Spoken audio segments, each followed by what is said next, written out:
అంటే మనిషికి దేవుడు పెట్టిన ఆత్మ నిందే లౌకిక ఆత్మ. మనం ఈ లోకంలో జీవించడానికి ఆత్మ. ఈ ఆత్మకు ప్రిఫరెన్స్ ఇస్తే ఈ లౌకికంగా దేవుడే అంటాం, అది మంచిదే, దేవుడే, జీవితమే, పనే, భక్తే, విశ్వాసమే, మరలా చేసే పనులు చేయాల్సిందే. దేవుని పిల్లలమే కరెక్టే, అయితే లోక సంబంధంగా చేయాల్సిన ఆచారాలు సంప్రదాయాలు చేయాల్సిందే. ఇది లౌకిక ఆత్మ, ఇది మనిషి ఆత్మ.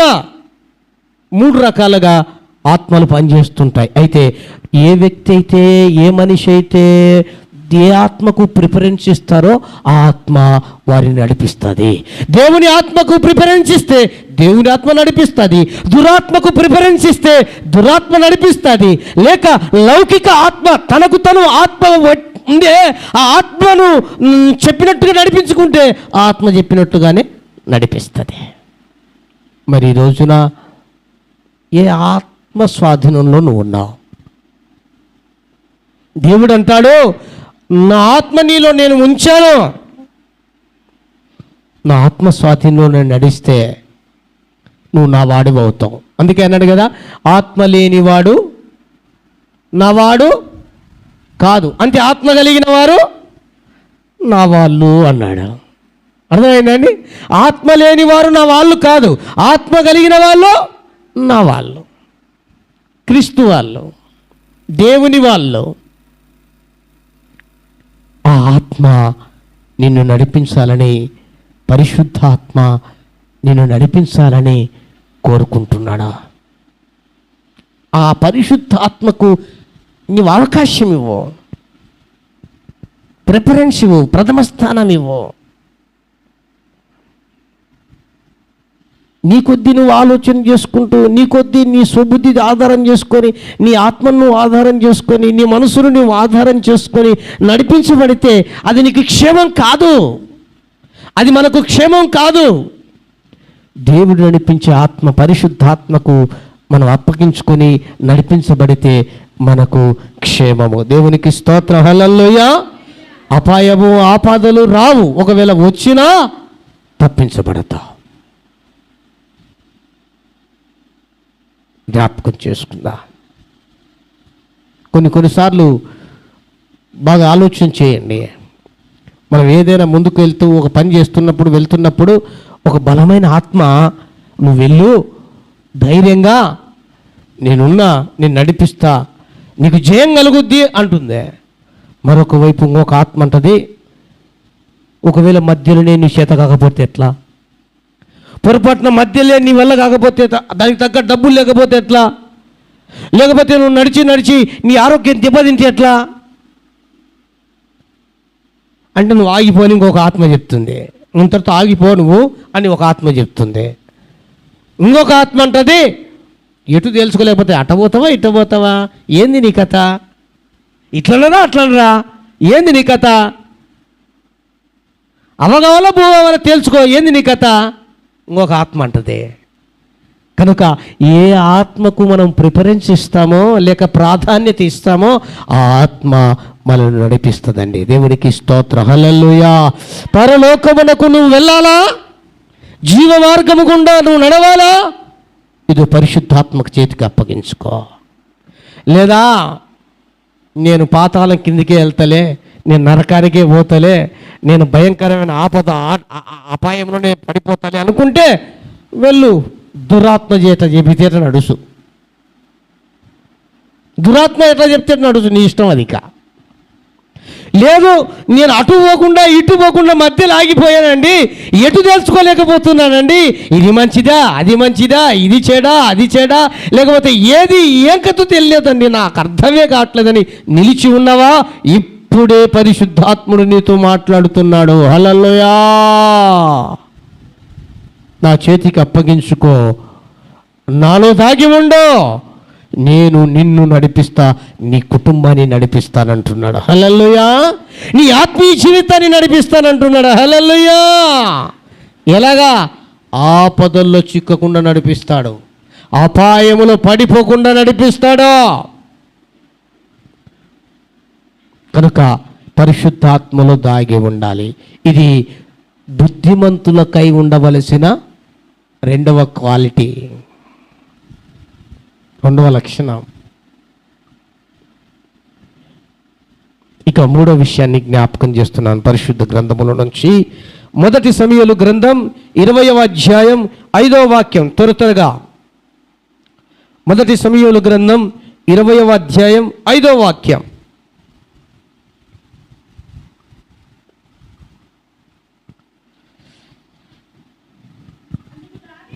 అందుకు దావీదు, రేపటి దినము అమావాస్య, అప్పుడు మేము తప్పక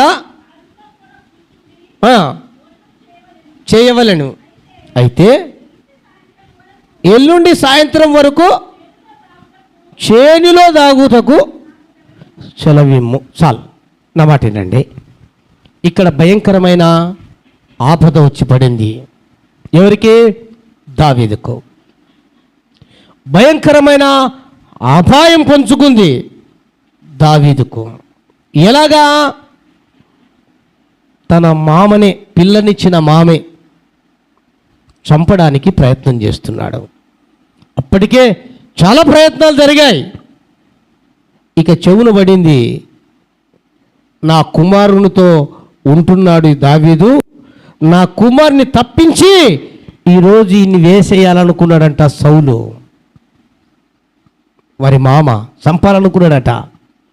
అప్పుడు అందుకు దావీదు అంటున్నాడు, తన క్లోజ్ ఫ్రెండ్, ప్రాణ స్నేహితుడైన యోనతానుతో అంటున్నాడు, యోనతానా,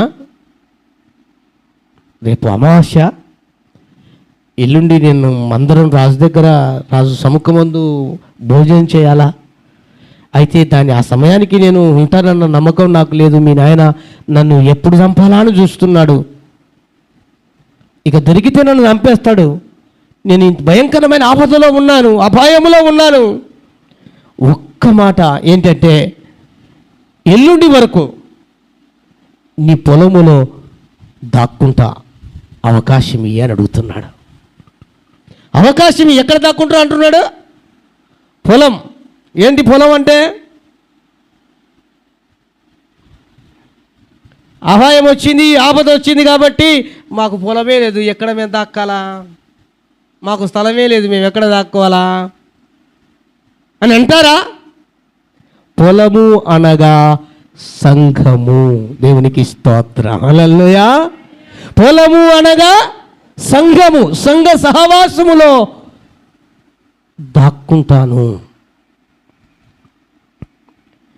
నీకు ఆపద వస్తే, అపాయం వస్తే ఎక్కడ దాక్కోవాలండి? 1 క్రీస్తులో, 2 పరిశుద్ధాత్మలో, 3 సంఘ సహవాసములో దాక్కోవాలి. సహవాసం విడిచి విచ్చలవిడిగా ఎటుబడితే తిరగడం కాదు. లేదా ఏ పొలమైనా ఉంది కదా, ఎన్ని పొలాలు లేవు, అక్కడ పొలాలు లేవా అండి? ఎందుకు యోనతాను పొలంలోనే అడుగుతున్నాడు చెప్పు? సంఘాలు ఎన్ని ఉన్నాయి? ఏ సంఘంలోకి పోతేనేమి, ఏ సంఘంలో ఆరాధిస్తేనేమి, ఏ సంఘంలోకి వెళ్తేనేమి, ఏ సంఘంలో ప్రార్థన చేస్తేనేమి అంటారు కొందరు. మంచిదే, మరి పొలాలు అన్నీ ఉన్నాయి కదా, పొలాలు చాలా ఉన్నాయి కదా, యోనతాను పొలంలో నేను దాక్కుంటానని ఎందుకు అంటున్నాడు దావీదు? ఏంటి సీక్రెట్? తనకు క్షేమము కలిగించేదే యోనతాను పొలం. నీకు క్షేమమును కలగజేసేదే సంఘ సహవాసం. అన్ని సహవాసాలు, అన్ని సంఘాలు, అందరూ పాస్టర్లు ఒకేలే ఉంటారు అనుకోవడం పొరపాటు. అంతా క్షేమంగానే ఉంటుంది అనుకోవటం పొరపాటు. ఏమండి, ఒక పొలం ఉందండి, ఆ పొలములో ఏం వేస్తే ఆ పైరు పండుతుందో అదే వేయాలి, అవునా కదా? వరి వేసే పొలంలో వరే వేయాలి, వేరేది వేస్తే ఏమైంది? పంట రాదు. పత్తి వేసే ఆ పొలంలో పత్తే వేయాలి, అంటే మెట్ట లేదా మాగాడి లేదా ఇలా ఉంటాయి కదా, ఏ దాంట్లో ఏది వేస్తే అదే పండుతుంది, ఆ పైరు ఫలభరితం మాట. అంతేగాని అది సంఘమేగా, అది సేవకుడేగా, వాళ్ళు ప్రార్థనే కదా చేసేది, అక్కడ కూడా దేవుడే కదా, ఈ వద్దో. ఇది ఎవరికి తెలియనట్టు, ఆయనకు ఒక్కడికే తెలిసినట్లు, ఇదేదో మాకేం తెలియనట్టు కొన్నిసార్లు సేవకులనే తిక్కులు చేస్తారు. సేవకులనే తిక్కులు చేస్తారండి. పొలంలో కూడా రకాలు ఉన్నాయి. విత్తనాలు చల్లుకుంటూ పోయాడు, అవునా? ఎక్కడ పడ్డాయి? అన్నీ పొలంలోనే పడింది. కానీ రకరకాల పొలం, రాతి నేల మీద రాతి కలిగినటువంటి పొలం, అంటే రాళ్ళు రప్పలు కలిగినటువంటి పొలం ఒకటి ముళ్ళ పొదలు పొలిచినటువంటి పొలం, ఇంకొకటి ఏంటండి, త్రోవ పక్కన ఉన్న పొలం, అంటే దారి పక్కన ఉండే పొలం ఎట్లా ఉంటుందండి? అది పంట పండినా ఓవేళ శనక్కాయ వేరుశనక్కాయ వేసినారు ఇంకో, దారిన పోయేటోళ్ళు ఎంత తెస్తుంటారు? లేదా కందికాయ చెట్టు వేసినాం అనుకో, ఏం తెస్తారు కదా, త్రోవ పక్కన. ఇక బాగా మంచి నేలలో, బాగా సారవంతమైన నేలలో విత్తనం పడింది. మరి ఏది ఫలించింది? దేవుడు ఉపమానం చెప్పాడండి. ఏది ఫలించింది? మంచి నేల మీద పడినటువంటి విత్తనము మొలకెత్తి పైరయ్యి బాగా ఫలమిచ్చింది అంటాడు. మిగిలిన 3 రకాల నేలలు, లేదా 3 రకాల స్థలాలు, లేదా 3 రకాల పొలాలు వేస్టే. కనుక నీ విత్తనం ఏ పొలంలో వేస్తే అది పొలం లేదా పైరు ఫలభరితంగా మారుతుందో ఆ పొలంలోనే వేయాలి. దేవునికి స్తోత్రం. హల్లెలూయా, హల్లెలూయా. నేను ఎప్పుడు బాధపడిన, అందుకనే కొందరు బయటికి వెళ్ళినప్పుడో, కొందరు లోపలికి వస్తున్నప్పుడో, మరికొందరు ఏదేదో సాకులు చెప్పి తప్పించుకుంటున్నప్పుడు నేను బాధపడిన. ఎందుకో తెలుసా? నాకు కొంతవరకు వాక్య అవగాహన ఉంది, అని నేనేం వాళ్ళని నెగ్లెక్ట్ చేయను. 1కి 2 లేదా 2కు 3 సార్లు చెప్తా, మంచిగానే చెప్తా. లేదంటే ఆ తర్వాత పూర్తిగా విడిచిపెట్టేస్తా. బ్రతిమలాడే పని ఉండదు. ఇంకా ఎందుకు? ఈ పొలం లేదా ఈ నేల వాళ్ళకి ఫలభరితంగా లేదేమో, పోనీ అక్కడన్నా బాగా ఫలించని, అక్కడన్నా ఆశీర్వదించబడి మంచిదే కదా, ఫలం అనుభవించాలి. నాకు వాక్య అవగాహన ఉంది. కానీ చాలామందికి, నా ప్రియ దేవుని బిడ్డలారా, ఏ పొలములో ఉంటే, లేదా ఏ పొలములో నాటబడితే, లేదా ఏ పొలములో దాగి ఉంటే మనకు ఆశీర్వాదం అన్న సంగతి గ్రహించలేకపోతున్నారు. ఏ బోధ కంటే ఆ బోధకు చెవి ఎగ్గుతున్నారు, ఏ వాక్యానికంటే ఆ వాక్యానికి చెవి ఎగ్గుతున్నారు, ఏ ప్రార్థన కంటే ఆ ప్రార్థనకు చెవి ఎగ్గుతున్నారు, ఎవరు మాటలు చెప్తే ఆ మాటలకే పడిపోతున్నారు. ఇది కరెక్ట్ కాదు. ఈ మధ్యనే ఏమనుకోకండి, నేను చెప్పాల్సినవి చెప్తున్నా అంతే, కుండ బద్దలు కొడుతున్నా. కొందరు అడిగారు, ఏమండి సెల్లులో పాల్గొంటే ప్రార్థనలు సరిపోతుంది కదా, సెల్లులో ప్రార్థన చేసుకుంటే సరిపోతుంది కదా, సహవాసంగా కూడుకుంటే సరిపోతుంది కదా అన్నారు. దానికి నేను ఒక మాట చెప్పా, మంచిదండి, సరిపోతుంది. కానీ టీవీ నువ్వు చూస్తున్నప్పుడు ఈ టీవీలో అభిరుచి అనే ఒక ప్రోగ్రాం వస్తుంది, బాగా మంచి మంచి వంటలు చేసే ప్రోగ్రాం. వాళ్ళు టేస్ట్ చూసి వండిన తర్వాత అబ్బా ఏమి రుచి ఉంది అని వాళ్ళు ప్రైజులో లేకపోతే వాళ్ళకు రివార్డులో అవార్డులో ఇస్తుంటారు. కొందరు రుచి చూస్తుంటారు. ఆ టీవీ చూస్తున్న చోట నేను కూడా ఆ రుచి చూడాలనుకున్నప్పుడు, లేదా ఆ టేస్ట్ చేయాలనుకున్నప్పుడు, లేదా అది తినాలనుకున్నప్పుడు నాకు కావాలంటే ఆ టీవీలో నుంచి వస్తే బయటకు వస్తుందండి? వస్తుందా? నువ్వు సెల్లులో ప్రార్థన చేసుకున్నా, సెల్లులో ఆరాధనలో పాల్గొన్నా, సెల్లులో భోజనం చేసినా అట్లే ఉంటుంది. మరి అది ఎప్పుడండి అది? నువ్వు పడకకే పరిమితమై ఉంటే, లేయడానికి అవకాశమే లేదంటే, దేవుని సన్నిధికి నడచడానికి నీకు కాళ్ళే లేవంటే, దేవుని సన్నిధిలో వినడానికి నీ చెవులే లేవంటే, దేవుని సన్నిధిలో నువ్వు ఉండడానికి నీకు చేతులే లేవంటే, దేవుని సన్నిధిలో ఉండడానికి నీకు మనసే లేదంటే, అప్పుడు సెల్లు పడుతుందండి. అంటే దాని అర్థం ఏంది?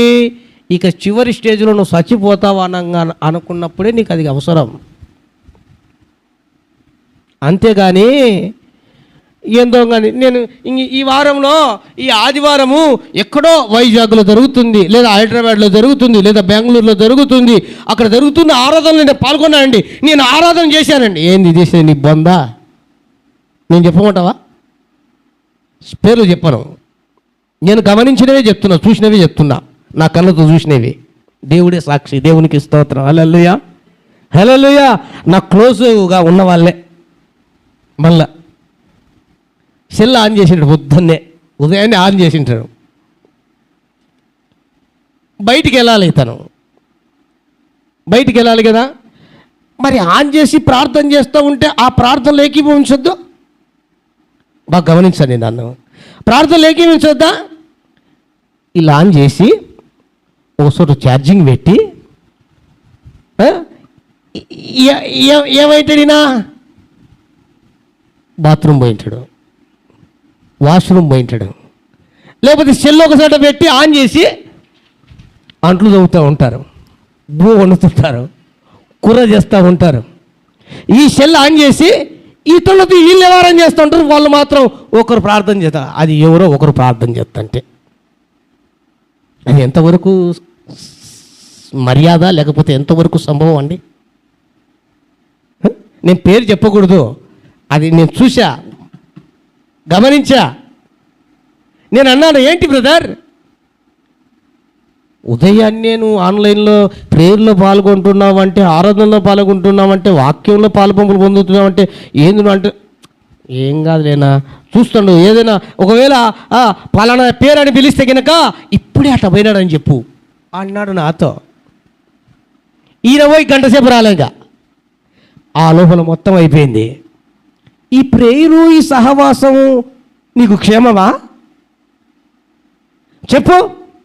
ఇంకొక ఇంటికి వెళ్ళా, ఏమండి ఇంట్లోకి వెళ్తే ఆడ ప్రార్థన చేసుకుంటే సెల్లులో పాల్గొంటారులేండి, అప్పటికి కనెక్షన్ అయిపోయింది, ఆడ పక్కన పెట్టేసింది ఒక గూట్లో, ఆ పక్కన టీపాయి మీద ఇవి పనులు ఇవేవి.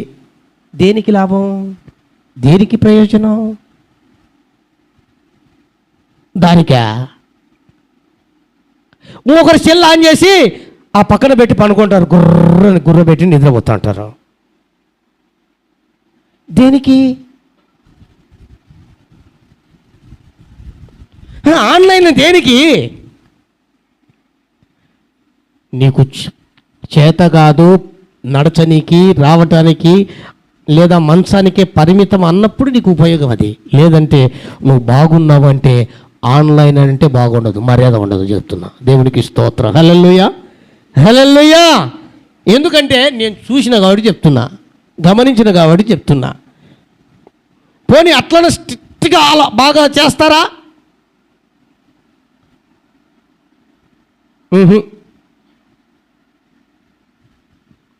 నేను అంటాను, ఆఫ్లైన్లోనే 2 నిమిషాలు ఉండని వాళ్ళు ఆన్లైన్లో గంటల కొద్ది ఉంటారంట. అబ్బా,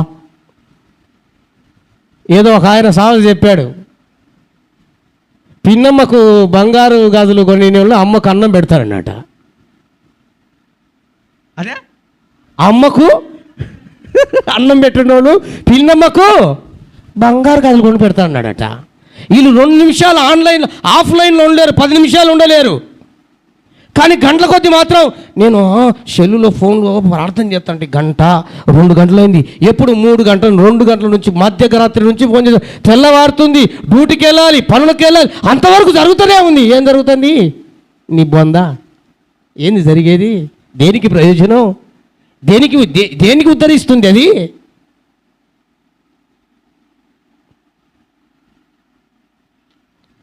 జ్ఞాపకం చేసుకుందాం. సంఘ సహవాసం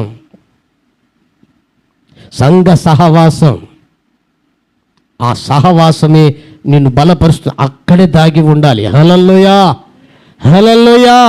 సంఘ సహవాసములో దాగి ఉండాలి. కొందరు సెల్లులలో దాగి ఉన్నారు, కొందరు టీవీలలో దాగి ఉన్నారు, కొందరు చెట్ల చాటును దాగి ఉన్నారు, కొందరు కల్లి బుల్లిపోయే మాటల చాటును దాగి ఉన్నారు. ఎక్కడ దాగి ఉండాలి? సంఘ సహవాసములో దాగి ఉండాలి. బుద్ధిమంతులైతే సంఘ సహవాసంలో దాగి ఉంటారు. చూడండి, ఈయన పొలాలు ఎన్ని లేవు, లేదా మనుషులు ఎందరు లేరు, కానీ యోనతాను పొలములోనే నేను దాక్కుంటాను, నాకు సెలవిమ్ము, నాకు అవకాశం ఇమ్ము అని అడుగుతున్నాడు.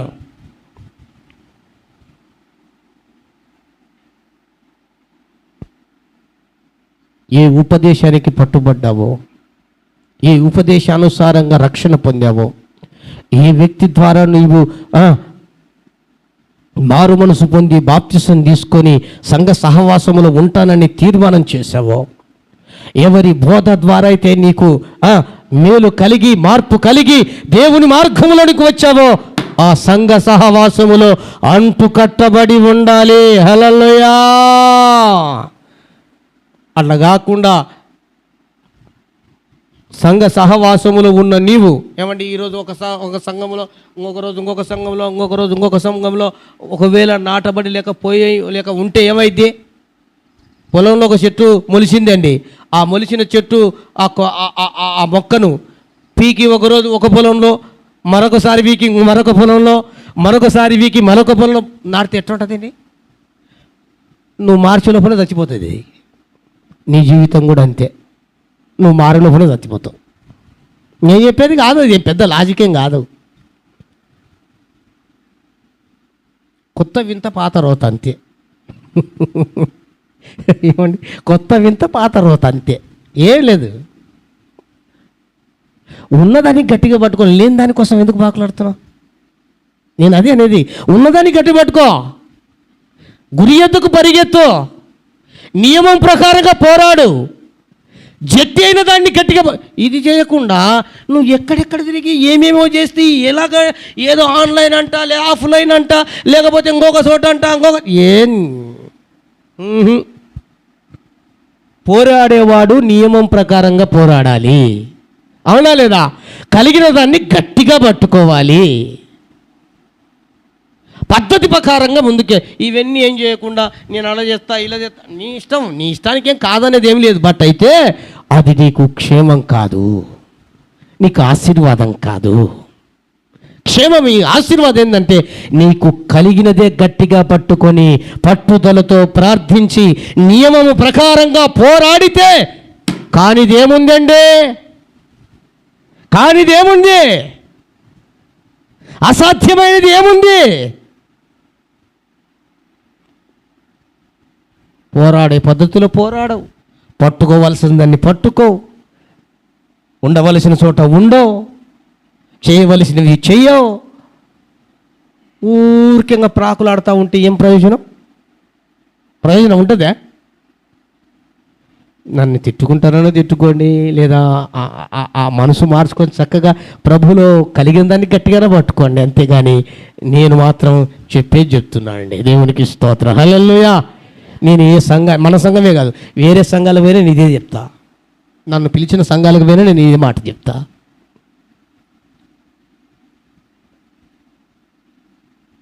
అది దాన్ని ఏమంటారు? వాక్య సత్యం. వాక్యము చెబుతున్నది ఇది. ఆ సంఘాన్ని ఈ సంఘాన్ని ఆ సంఘాన్ని తప్పు పట్టట్లా, ఆ సేవకుణ్ణి ఈ సేవకుణ్ణి నేను తప్పు పడట్లే, ఆ ప్రార్థనలు ఈ ప్రార్థనలు నేను తప్పు పడట్లే.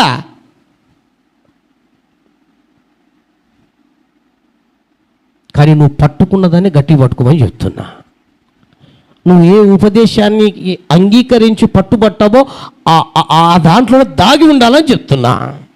అది నువ్వైనా నేనైనా ఈ ప్రపంచంలో ఏ విశ్వాసి అయినా. కనుక జ్ఞాపకం చేసుకుందాం, సంఘ సహవాసములో దాగి ఉండాలి. తర్వాత పరిశుద్ధ గ్రంథంలో నుంచి చకచక చదవండి, సామెతల గ్రంథంలో నుంచి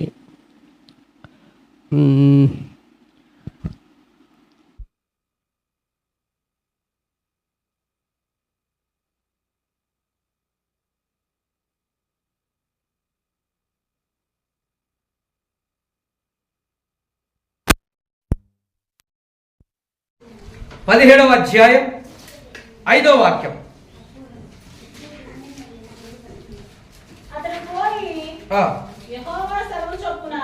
అతడు పోయి యెహోవా సెలవు చొప్పున యోర్దానపు ఎదురుగానున్న కేరీతు వాగు దగ్గర నివాసము చేసెను. హల్లెలూయా. ఇక్కడ ఒక వ్యక్తి ఉన్నాడు, ఒక సేవకుడు ఉన్నాడు, దైవజనుడు ఉన్నాడు. ఆయనకు భయంకరమైన ఆపద వచ్చింది, అపాయం పుంజుకుంది, ప్రాణం మీదకి వచ్చింది. పగల్బాలు పలికి నీ ప్రాణాన్ని రేపటి టైంకల్లా తీసేస్తానని చెప్పింది యెజబెలు. ప్రాణం గుప్పెట్లో పెట్టుకొని బయలుదేరాడు. ఓ చెట్టు కింద కూర్చొని ప్రార్థన చేస్తున్నాడు. నాకింత మటుకు చాలు ప్రభువా, నన్ను తీసుకో, ఇక నేను బ్రతకలేను, నన్ను తీసుకో, నన్ను చంపు అని దేవుణ్ణి అడుగుతున్నాడు. అడుగుతా ఉంటే, ఒరే పిచ్చోడా, నువ్వు లే, ఇదిగో నేను చూపిస్తున్న ప్రాంతానికి వెళ్ళు, చిన్నగా నడు అని చెప్తున్నటువంటి చోట్లలో ఒక చోటు ఏంటంటే కేరీతు వాగు దగ్గరికి వెళ్ళు, అక్కడ దాక్కో అన్నాడు. కేరీతు వాగు దగ్గర దాక్కో, దాగిండు. ఏమండి, ఆయనకున్న ఆపద ఏంటి, అపాయం ఏంటి? తిండి లేదు, నీళ్లు లేవు, ఏమి లేదు. అడవుల్లోకి వెళ్ళి వాగుంది ఒక చోట, కేరీతు వాగు, ఆ వాగు దగ్గర దాక్కో అన్నాడు దేవుడు. మారు మాట మాట్లాడలా సేవకుడు, విశ్వాసముతో ఆ కేరీతు వాగు దగ్గర దాక్కున్నాడు. ఆ కేరీతు దగ్గరికి పోతే ఎట్లా ప్రభువా, మళ్ళా ఆమె కనుక్కొని వచ్చి చంపేస్తే ఎట్లా? పోనీ అక్కడికి వెళ్తే నాకు అన్నం ఎట్లా? లేదు ఆ చోట ఉంటే నాకు నీళ్ళు ఎట్లా?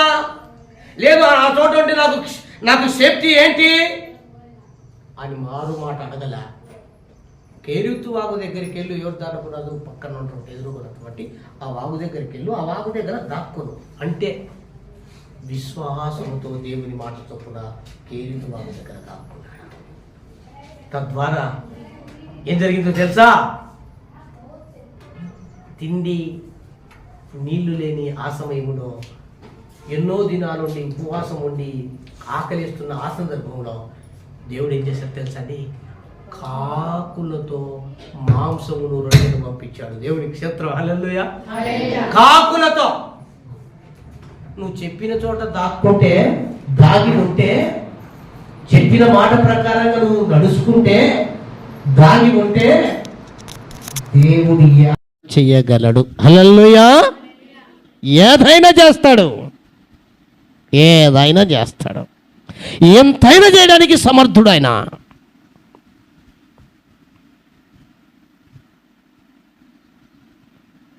ఇది నీ వల్ల కాదు, నీకు అస్సలు కాదు, కానీ దేవుడు చేస్తాడండి.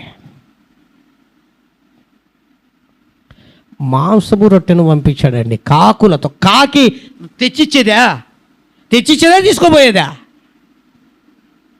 కాకి బుద్ధి ఎట్లాంటిది? తన్నుకొని పోయేది. మాంసం కనపడినా, రొట్టె కనపడినా, ఏం కనపడినా తన్నుకొని పోయేది కాకి. అట్లాంటిది అది తీసుకొని వచ్చి ఇస్తుందండి. ఎంత అద్భుతం! చెప్పినట్లు విశ్వాసములు దాగి ఉండో. దేవునికి స్తోత్రం, హల్లెలూయా. దేవుడు అన్నాడు, ఇదిగో నేను నీ కుటుంబాన్ని పోషిస్తానన్నాడు, పోషిస్తాడంతే. నేను నీ కుటుంబాన్ని క్షేమంగా నడిపిస్తానన్నాడు, నడిపిస్తానంతే. నేను నీకు ఆరోగ్యం ఇస్తానన్నాడు, ఇస్తాడంతే. నేను స్వస్థపరుస్తానన్నాడు, స్వస్థపరుస్తాడంతే. నేను నీ పిల్లలను నేను కాపాడుతానన్నాడు, కాపాడుతాడంతే. నీ అవసరాలు తీరుస్తానన్నాడు, తీరుస్తాడంతే. నీ ఆర్థిక ఇబ్బందుల నుంచి విడిపిస్తానన్నాడు, విడిపిస్తాడంతే. విశ్వాసం విశ్వాసం విశ్వాసం విశ్వాసం విశ్వాసములు దాగి ఉండ, విశ్వాసములు దాగి ఉండ. ఈరోజు ఉదయాన్నే ఓ చిన్న అట్లా ఫ్లాష్ బ్యాక్కి వెళ్ళిపోయాం. శేఖరన్న ఇంటి దగ్గరికి వస్తే అసలు ఎంత ఆశ్చర్యం కదనా ఇంతకు అన్నాడు. ఇది నేను తలంచుకొని ఏడ్చి ఏడ్చి దేవుని సన్నిధిలో ఆనందంగాను ఏడ్చి ఎంతో సంతోషపడ్డానని చెప్పా.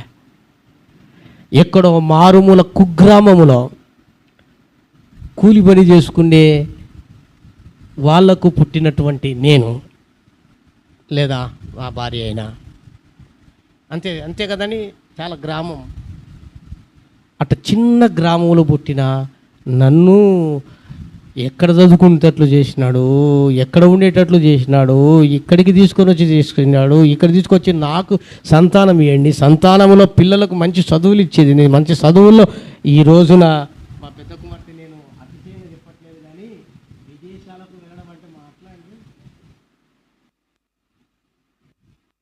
అది దేవునికే మహిమ కలుగును గాక. ఆమేన్, హల్లెలూయా, హల్లెలూయా. నేను గర్వంతో చెప్పట్లేదు, దేవుని యొక్క అతిశయముతో మాట్లాడుతున్నా. ఏమైనా చేయగలడన్న విషయాన్ని నేను చెప్తున్నా. దానికి రుజువు నేనే మీ ముందర ఉన్నా, నీ ముంగిట్లో ఉన్నా. ఇదే కాదు, ఇంకా అంతకంటే గొప్ప కార్యాలు కూడా చేస్తాడు ఆయన. హల్లెలూయా, చేస్తాడు. బైబిల్లో చేసినాడు, మన జీవితంలో చేస్తాడు. నా జీవితంలో చేశాడు, నీ జీవితంలో చేస్తాడు. నీ జీవితంలో చేశాడు, విశ్వసించిన ప్రతి వారి జీవితంలో చేస్తాడు. హల్లెలూయా, హల్లెలూయా. కాబట్టి విశ్వాసములు దాగి ఉందాం. అవిశ్వాసపు మాటల్లోకి వెళ్ళొద్దుగా, అవిశ్వాసపు మార్గంలోనికి వెళ్ళొద్దు దయచేసి. అవిశ్వాసపు తలంపులు రానియొద్దు దయచేసి. అల్ప విశ్వాసములోనికి జారుకోకు దయచేసి. విశ్వాసములోనే ఉండు.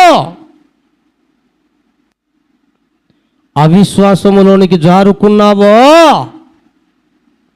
ఇక నీవు తేరుకోలేవు. అసత్య మార్గములోనికి నువ్వు వెళ్ళావో ఇక నువ్వు తేరుకోలేవు. జాగ్రత్త. నేను ఒక సేవకునిగా, దేవుని దాసునిగా నీకు హెచ్చరిక చేస్తున్నా. సూటిగా నీతోనే మాట్లాడుతున్నా. అవిశ్వాసమునకు చోటియొద్దు, అవిశ్వాసపు మాటలకు నువ్వు చోటివద్దు, అవిశ్వాసపు ప్రవర్తనకు చోటివద్దు, అవిశ్వాసపు తలపులకు చోటివ్వవద్దు. ఈ రోజున చాలామంది ఎంతో బాధపడుతున్నారు. దేవునితో ఉండి దేవుని సంఘ సహవాసంలో ఉండి ఏమండి అవిశ్వాసపు తలంపులతో ఆ అనాలోచన మార్గాలలో వెళ్తూ జీవితాలను సర్వనాశనం చేసుకుంటున్నారు. జాగ్రత్త. దేవుడు ప్రేమించి నీతో మాట్లాడుతున్నాడు. నువ్వు నష్టపోకూడదని నీవు తెలుసుకొని పాతాళం క్రిందికి పడిపోవద్దని ప్రభు మాట్లాడుతున్నాడు. యేసయ్య విశ్వాసములోనే దాక్కో, ఆయన మాటల్లోనే దాక్కో. అప్పుడు ఆయన క్షేమాన్ని కలుగు చేస్తాడు. హల్లెలూయా. ఇక చివరిగా ఆ మాట గుర్తు చేసి నేను ముగిస్తాను. పరిశుద్ధ గ్రంథములో నుంచి యెషయా గ్రంథం 2:10 అనుకుంటా, 2వ అధ్యాయము 10వ వాక్యమే చదవండి. యెహోవా భీకర సన్నిధి నుండి ఆయన ప్రభావ మహత్యము నుండి బండ బీటలోనికి దూరుము, మట్టిలో దాగి ఉండుము, మట్టిలో దాగి ఉండుము. ఏమండి ఏమంటున్నాడు? యెహోవా భీకర సన్నిధి నుండి ఆయన మహిమా ప్రభావ మహత్యము నుండి బండ బీటలోనికి దూరుము, మట్టిలో దాగి ఉండుము. దీనికి అర్థం మరొక మాట చదివితే అర్థమవుతుంది. పరిశుద్ధ గ్రంథంలో నుంచి 1 పేతురు పత్రిక 5వ అధ్యాయం 6వ వచనం. 1 పేతురు పత్రిక 5వ అధ్యాయం 6వ వచనం. దేవుడు తగిన సమయమందు మిమ్మల్ని హెచ్చించున్నట్లు ఆయన బలిష్టమైన చేతి క్రింద దీన మనస్కులై ఉండుడి, దీన మనస్కులై ఉండండి. మట్టిలో దాగి ఉండండి అన్నాడు. దాని అర్థం ఏంటంటే అంత తగ్గించుకొని దీనత్వము కలిగి జీవించండి, దాంట్లో దాక్కోండి అన్నాడు. ఎవరన్నా వస్తే గినక ఏమంటారు? ఇట్లా పెడతారు, లేదా సాష్టాంగ నమస్కారం చేస్తారు, లేదంటే గినక రకరకాలుగా ఉంటాయి కదండి. కానీ దేవుడు అంటాడు, నువ్వు మట్టిలో దాగి ఉండు, దీన మనస్కు రాలి, అంటే దీనత్వంలో దాగి ఉండు అని, దీన మనసులో ఉండు అని, తగ్గింపుతో ఉండు అని. అపాయము నుండి తప్పించబడాలి, ఆపద నుండి తప్పించబడాలంటే, ప్రభు నిన్ను తగిన కాలం ముందు హెచ్చించాలి అంటే, ఘనపరచబడాలంటే దీన మనస్కులవై ఆయన బలిష్టమైన రెక్కల క్రింద దాక్కోవాలి. మరి నువ్వు ఎక్కడ దాగి ఉన్నావు? దీనత్వంలో దాగి ఉన్నావా? ఆయన బలిష్టమైన రెక్కల క్రింద దాక్కున్నావా? మట్టిలో దాగి ఉన్నావా? ఒక్కసారి ఆలోచించమని ప్రేమతో నేను మనవి చేస్తున్నా. బుద్ధిమంతుడైతే ఎక్కడ దాక్కుంటాడంటండి? దీనత్వంలో దాగి ఉంటాడు. బుద్ధిమంతుడు అపాయం వచ్చుట చూసి దాక్కుంటాడు, తెలివి కలిగిన వాడు. అట్టివారు పాతాళము క్రింద ఉండ వాటిలో నుండి తప్పించబడతారు. పాప మార్గంలో కాకుండా పరలోకానికి వెళ్ళే జీవ మార్గంలో నడుస్తారు. ఆ తర్వాత క్రీస్తులో దాక్కుంటారు, పరిశుద్ధాత్మలో దాక్కుంటారు, తర్వాత సంఘ సహవాసములో దాక్కుంటారు, తర్వాత ఇంకోటి మధ్యలో ఉండాలా,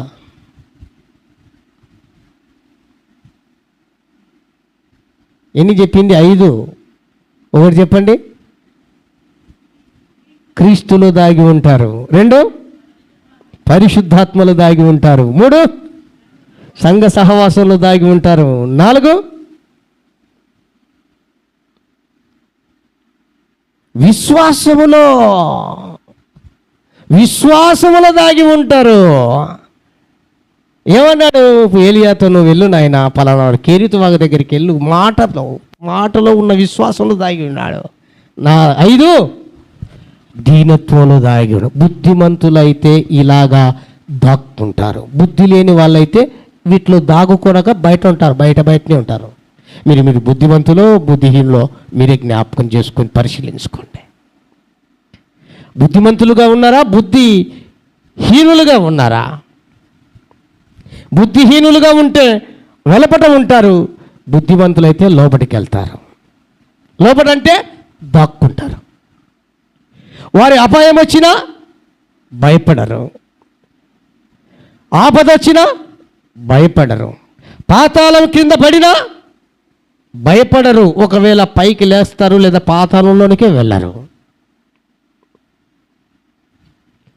కానీ ఈ బుద్ధిమంతులు ఏ విధంగా లక్షణాలు కలిగి ఉంటారంటే ఈ దీంట్లో ఉంటారండి. క్రీస్తులో దాగి ఉండాలి, పరిశుద్ధాత్మలో దాగి ఉండాలి, సంఘ సహవాసంలో దాగి ఉండాలి, విశ్వాసంలో దాగి ఉండాలి, దీనత్వంలో దాగి ఉండాలి. మరి నువ్వు దేంట్లో దాగి ఉన్నావో ఒక్కసారి పరిశీలించుకొని తీర్మానం చేసుకో. బుద్ధిహీనుల లిస్టులో ఉండొద్దు, బుద్ధిమంతుల లిస్టులో ఉండు, లేకుంటే విడవబడతావు. ఇప్పుడైనా నీ మనసు మార్చుకో. యజమానుడు లేక తండ్రి 2 కుమారుల గురించి చెప్పాడా? తప్పిపోయిన కుమారుని గురించి. పెద్దోడు వ్యవసాయం చేస్తున్నాడు, తండ్రికి బాగా ఆసరగా ఉన్నాడు. చిన్నోడు నా ఆస్తి నాకు ఇస్తే నేను వెళ్ళిపోతాను, నాకు ఇచ్చేదేదో అంత పంచిచ్చేయన్నాడు. పంచిచ్చి తీసుకొని పోయాడు. ఇష్టం వచ్చినట్టు తిని తాగి దుర్వ్యాపారం చేశాడు. ఉన్నదంతా పోగొట్టుకున్నాడు. తిండి లేదు. పందులు తింటా తొట్టి ఆ పొట్టుది కూడా తింటా ఉంటే పందులు కూడా ఆ మూతితో కొట్టాయి, నేను తినేది నువ్వేం తినేది పక్క పోనే. అప్పుడు బుద్ధి వచ్చిందని బైబిల్లో ఉంది. బుద్ధి వచ్చినప్పుడు, అతనికి బుద్ధి వచ్చినప్పుడు, నా ఇంట లేదా నా తండ్రి ఇంట అనేక మంది పనివారు ఉన్నారు. అనేక పని వారికి అక్కడ కూలి దొరుకుతూ ఉంది, తిండి దొరుకుతూ ఉంది, ఆహారం దొరుకుతుంది, ఆహ్లాదకరంగా ఉన్నారు. నేను చూస్తే ఇక్కడ పందులు తినే పొట్టు కూడా తినడానికి అర్హుణ్ణి కాదన్నట్టుగా పందులు కూడా నన్ను ఉమ్మేస్తున్నాయి అని బుద్ధి తెచ్చుకొని జ్ఞానోదయం కలిగి తండ్రి దగ్గరికి వెళ్ళిపోయాడండి. వెళ్ళిపోతే ఆలంత దూరంగా ఉండగానే తండ్రి చూసి వాడు నడిచి వస్తున్నాడు. తండ్రి పరిగెత్తుకుంటూ వెళ్ళి మెడ మీద పట్టుకొని ముద్దు పెట్టుకున్నాడు. ఎప్పుడో బుద్ధి వచ్చినప్పుడు. బుద్ధి వచ్చిన వాళ్ళకు ఇంకొకటి కూడా ఉంటుంది గుణం. ఏంటి ఆ గుణం? తండ్రి నీకును పరలోకానికి నేను వ్యతిరేకంగా పాపం చేసినాను, దయతో క్షమించు అనే మంచి సుగుణం ఉంటుంది. ఆ మార్పు ఉంటుంది. వాళ్ళే బుద్ధిమంతులు. దేవునికి స్తోత్రం, హల్లెలూయా. ఈరోజైనా నువ్వు మార్పు నీకు కలిగితే, నువ్వు బుద్ధి తెచ్చుకుంటే, జ్ఞానం తెచ్చుకుంటే, నువ్వు అలా నడుచుకుంటూ వెళ్ళినా చాలు, దేవుడే పరిగెత్తుకుంటూ నీ దగ్గరికి వస్తాడు. హల్లెలూయా. నువ్వు నడుచుకుంటూ వస్తే దేవుడు పరిగెత్తుకుంటాడు. నువ్వు పరిగెత్తుతూ వస్తే ఇంకా దేవుడు ఏం చేస్తాడు? దీని గురించి వాక్యం ఒకసారి చెప్తాను నేను. నువ్వు నడుచుకుంటూ వస్తేనే దేవుడు పరిగెత్తుకుంటూ నీ దగ్గరకు వస్తున్నాడు. నువ్వు పరిగెత్తుకుంటూ వస్తే ఇక దేవుడు ఏం చేస్తాడండి? ప్రత్యక్షమవుతాడు అంతే. అలా కాకుండా తెల్లారిందా, 5 అయిందా, పోనీలే వాళ్ళు స్తుతి నైవేద్య ప్రార్థనలు చేస్తుంటారు, మా కోసం స్తుతించి ప్రార్థన చేస్తుంటారులే, గుర్రమని నిద్రపోతున్నాం, పనుకుందాం. 6 అయిందా, ఇప్పుడు అయిపోయింటుందిలే, వాళ్ళు కూడా రథపడి వచ్చి పనుకుంటారు. 7 అయిందా, లేవే ఈ భార్య, లేయే అంటారు, ఉండు అంటుంది. ఈ భర్త, లేయే కాసేపు ఉండు. అట్టి లోపల 8 అయ్యే లోపల వచ్చి లేపానుకో, ఉందండి రాత్రంతా సెల్లు చూసి, టీవీ చూసి, సీరియల్ చూసి, సినిమాలు చూసి, రాత్రంతా వ్యవహారం చేసి సమయం అంతా అయిపోయింది, కొంచెం 9 గంటల వరకు ఉండు, ఒక అర్ధగంట ఆగో అంటుంది ఈ భార్య. అర్ధగంట లోపల అట్టి లోపల 10 అవుతుంది. 10కి వచ్చి లేపినప్పుడు ఇప్పుడే కదా ప్రార్థన స్టార్ట్ అయ్యేది, ఇక కాసేపు ఉండు, రెడీ అయిపోయేదాం మన లోపల 11 అవుతుంది. ఈ మాట చెప్పి అలా ఇలా తిరిగే లోపల 12 అవుతుంది. వచ్చే లోపల 1 అవుతుంది. ఏమండి బుద్ధిందా? బుద్ధింది వాళ్ళైనా, జ్ఞానం కలిగిన వాళ్ళమేనా? నేను పనులు ఉండి అన్ఎక్స్పెక్టెడ్గా మీరు ఏదో అవసరాల గుండా వెళ్తూ వచ్చిన వారిని మాత్రం నేను ఏమాత్రం వాంటెడ్లీ పని పాట లేకున్నా మొద్దు నిద్రపోయే వాళ్ళు సోమరోజులు ఎంతమంది లేరు? ఏమండి ఆడవారై ఉండి ఎన్ని గంటలకు లేయాలండి? ఆడవారు అని చెప్పుకునేదానికి 6 గంటల కన్నా లేద్దా? 5కు లేకపోతే ఆడవారు అన్నదానికి 6 గంటల కన్నా లేద్దా? ఇక 9 గంటలకు లేస్తుంది, లేదా 10 గంటలకు లేస్తుంది, 11 గంటలకు లేస్తుంది. ఏమో ఐఏఎస్ ఆఫీసర్ హస్బెండ్ లాగా.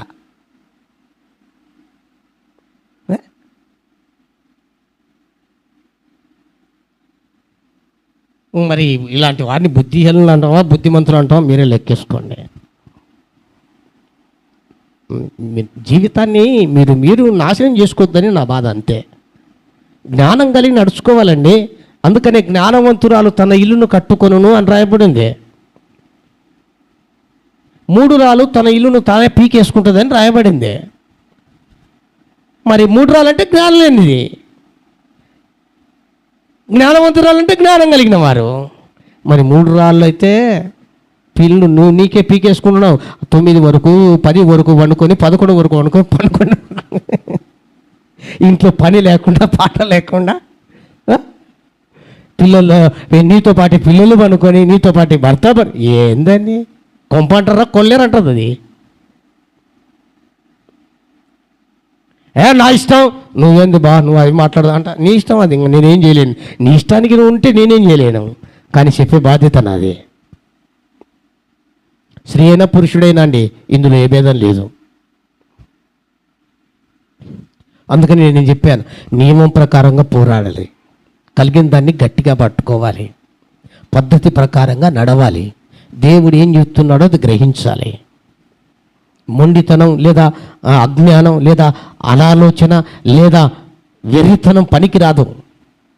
ఇది మంచిది కాదు. అది నీకే నష్టం, నీ కుటుంబానికి నష్టం, నీ పిల్లలకు నష్టం. ఒకవేళ భర్తకు విశ్వాసం ఉండి భార్యను లేపుతున్నప్పుడు ఓపిక తెచ్చుకొని లేచి దేవుని సన్నిధికి వచ్చి ప్రార్థన చేసుకొని ఇంటి పని ఒంటి పని అన్నీ చూసుకోవాలి. లేదు జ్ఞానం కలిగినటువంటి భార్య నేను లేపుతుందంటే లేచి కొద్దిసేపు దేవుని సన్నిధిలో ప్రార్థన చేసుకొని ఆ తర్వాత నువ్వు చేయవలసిన ఆ దైనందిక కార్యక్రమాల్లో పాల్గొనాలి. లేదు తల్లిదండ్రులుగా పిల్లలు లేపుతున్నారంటే లేచి దైవ సన్నిధిలో కనబడి దేవుని స్తుతించి కొద్ది నిమిషాలు ప్రార్థన చేసుకొని నీ పని ఏందో నువ్వు ప్రారంభించాలి. అలా కాకుండా నా ఇష్టం అని నీ అజ్ఞానంతోనూ వెర్రితనంతోనూ జ్ఞానం లేనితనం బుద్ధి లేనితనం ఉంటే కనుక ఎవరు నిన్ను బాగు చేయలేరు. ఆ దేవుడు కూడా బాగు చేయలేడు. నేను చెప్తున్నా, ఆ దేవుడు కూడా బాగు చేయలేడు నిన్ను. ఎందుకని నువ్వే నీకే బాగుపడాలన్నప్పుడు దేవుడేం బాగు చేస్తాడు? అవునే కదా. నాకు నేను బాగుపడాలని నాకు ఆశ ఉంటే కదా దేవుడు బాగు చేసేది. నువ్వు బాగు చేసుకుంటే బాగు చేసుకో, లేకుంటే లేదన్నట్టుగా నీ ఇష్టానుసారంగా తిరుగుతుంటే చేసుకుంటూ కూర్చిపోతుంటాడు ఆయన. ఇవన్నీ బాగా ఉన్నవి మాట్లాడితే బాధ అనిపిస్తుంది కదా. దేవునికి స్తోత్రం. హల్లెలూయా, హల్లెలూయా. మోకరించండి, ప్రార్థన చేసుకుందాం. మిగిలిన తర్వాత మాట్లాడతా. దేవునికి స్తోత్రం. హల్లెలూయా. మోకరించండి, ప్రార్థన చేసుకుందాం.